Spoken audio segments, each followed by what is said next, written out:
Somebody put a question or a comment about toxic egos. So, okay, it's great. You want to be all touchy feely, but how do you get past toxic egos? Yeah.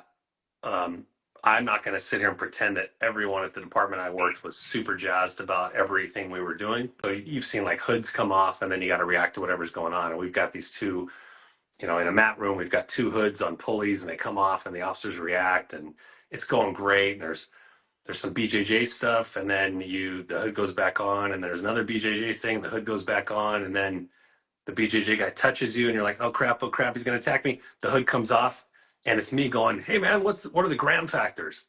And the guy's like, oh shit, and we're trying to teach them to think clearly and to evaluate every circumstance, not just be primed. Oh, it's another defensive tactics scenario. Okay, so we're super proud. We're like high fiving. The officers are digging it. And people always ask when I'm telling this story, what'd you do with the sick, lame, and injured officers? The guy that's got like a knee problem every time there's a defensive tactics thing. We're like 100%, and we had them too. They would limp in to the hood drill station, and we'd say, no problem. Can you stand over there on that green X, and perhaps can you still participate in the question aspect of this when we ask questions? Oh yeah, I think I can do that. They'd watch the hood drills happen. They'd see that no one's getting killed. It's very, very controlled. And suddenly some of them got cured and they were able to participate and some didn't.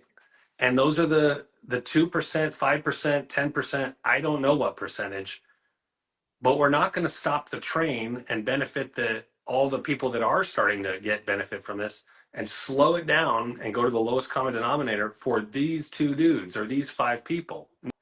But we're not going to spend 90% of our time trying to figure out how to train them to the expense of 90% of the people who are now like kind of getting it. But as we were doing this and we're like super proud and everything's going good, a particular lieutenant came in, and we had some other lieutenants come through this training and actually participate. And we were like, thank you so much for being here, sir.